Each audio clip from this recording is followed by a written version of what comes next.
Pois, falado xa o da salmonelose, Cristian, eu antes de despedirte quería preguntarche outra cousa, porque claro, xa que te temos aquí, xórdeme a dúbida, eu levántome todos os días con moi pouca enerxía, home, eu non sei se terei que tomar algún tipo de suplementación, entón quero que me aconselles, ti como enfermeiro, pero antes imos ver se os galegos toman vitaminas e así eu tamén vou tomando nota e despois disme as que son mellores e peores. María Ángeles, ¿ti tomas algún tipo de suplemento? Magnesio. Zumo de naranja, caminar mucho, hacer ejercicio por la mañana y por la tarde, y yo tomo calcio, por ejemplo. Bueno, yo conozco a alguien que toma algún suplemento de magnesio, de colágeno, de chías, tienen problemas de huesos o de rodillas o de caderas y tomando esos suplementos le va de maravilla. Eu tomo magnesio porque me daba moitos calambres nas pernas, o sea, sobre todo nas pernas e nos dedos e así, entonces vaime moi ben. Quen che recomendou? El farmacéutico. Y me dio unas pastillas de calcio maravillosas, calcio y magnesio. Y no las cambio por nada del mundo. Cada vez máis a xente ven preguntando á farmacia por suplementación para complementar o ben a dieta ou bien porque teñan algún tipo de problema de sueño, estrés. Foi o médico o que me dixo de tomalo, porque iso é tamén que tomara plátano. Din que agora hai un boom, que todo o mundo está a tomar suplementos. Ti nótalo? Non só se nota na xente que ven preguntando por suplementación, senón tamén polas marcas que cada vez sacan máis suplementos. Non sei, aquí polo menos moitas non, pero sí que anuncian moito así de suplementos, é así. Eu penso que agora a xente ten como maior preocupación polo bienestar, pola saúde, tamén optan por cousiñas algo máis naturais antes que medicamentos de prescripción médica. Reme, este é o que vos dá enerxía a vos? Total. Non tomas ningunha outra cousa? Nada. A nuestras edades que vamos a tomar. Luisa, ti vinte que tiñes moita enerxía, que é o que tomas ti? Miel y chocolate negro un poquito de vez en cuando. E ti crees que nos deberíamos fiar das redes sociais para isto? Ai, bueno, non. Eu quero sempre que me diga un profesional.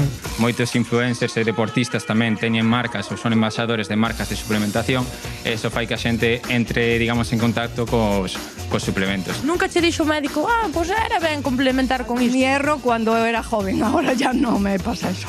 Facemos un poquinho a labor formativa da xente porque ao final o que se ve no internet non sempre é correcto ou está sesgado, entón hai o farmacéutico un poquinho que aconsella. Ti que recomendación lle darías á xente que está pensando en adquirir calquera tipo de suplemento? O primeiro, bons hábitos, boa alimentación e logo, se a raíz de eso todavía vemos que necesitamos algún impulso máis, pois ya orientaríamos el tipo de problema que ten o paciente e entraríamos na recomendación ya da suplementación. Bueno, Cristian, vexo aí que moita xente toma coláxeno, magnesio, melatonina, son como así os máis consumidos. Non sei se este tipo de suplementación pois vale para calquera ou realmente temos que consultar co noso médico, co noso enfermeiro ou mesmamente co farmacéutico para empezar a consumir este tipo de vitaminas. Moi ben, moi boa pregunta. Non, é un tema moi interesante porque como xa vistes no vídeo, cada vez a xente consume máis suplementos e sobre todo que tampouco precisan correctamente. Que eu chamome moito a atención e xa enlazando co vídeo despois respostoche a ti, Rocío, que a xente di, eu tomo magnesio, non? No caso do magnesio podemos decir que hai máis de 6 variedades de magnesio distinto, cada un é para unha cousa distinta.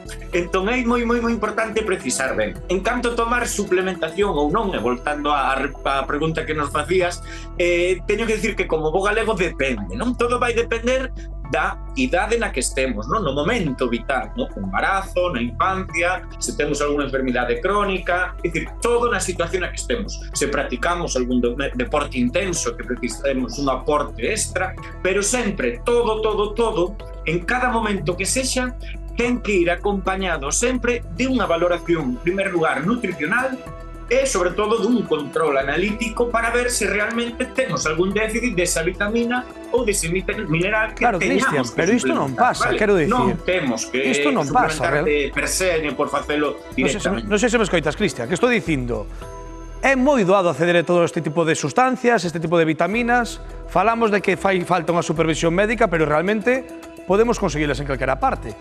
Claro, ese é o problema que víamos, non? Que ao final, hoxe, a través de redes sociais, en calquera que entredes, claro. Hai propaganda, non? De calquera suplemento nutricional, incluso persoal facultativo ou divulgadores sanitarios que eles mesmos proporcionan eses produtos de diferentes marcas e demais, pero despois, sobre todo, en plataformas, non? Que podemos comprar calquera outra cousa, vemos como suplementos de coláxeno, de melatonina, de magnesio, de calquer cousa. Claro, se o usuario convencional non sabe que produto está comercializando, non? Porque, como vos decía, magnesio hai moitísimos. E que se venden ata no supermercado, Cristian.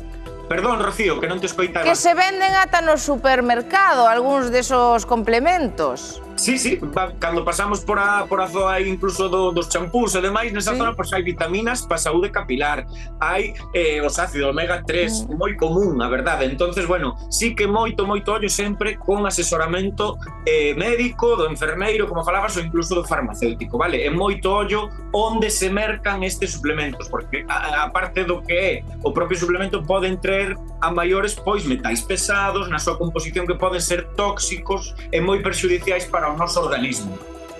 Pois Cristian Bispo, ti sí que nos das moita enerxía cada vez que te vemos e te escoitamos, así que unha vez máis grazas por estar connosco aquí na Hora Galega. Moitas gracias a vos, un forte abrazo, como sempre. Porque a esta hora son as 8:23 da tarde, estamos